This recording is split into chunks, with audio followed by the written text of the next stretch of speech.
Kumusta po kayo? Ayan. So, kakain tayo ngayon ng longgan. So, may nabili tayong longgan sa Costco. So, isang balot po siya, naka-sale. Ito galing po sa Vietnam. Ayan. So, gagamit tayo ng kutsilyo mga idol kasi wala akong kuko.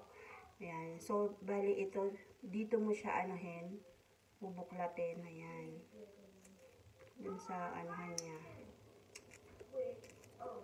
Ayan. Ito siya mga idol. Ayan. Para siyang grapes siya kalaki. Tapos, may isang buto siya sa loob.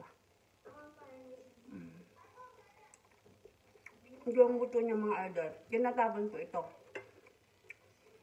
Napaka-juicy niya mga idol. Hindi siya kasing tamis. Ang lasa niya po mga idol, para siyang rambutan sa atin.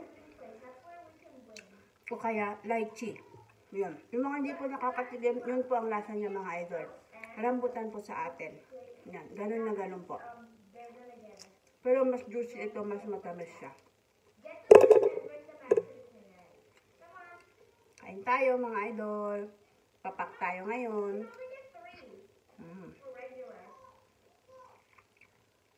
Panalo. Dahil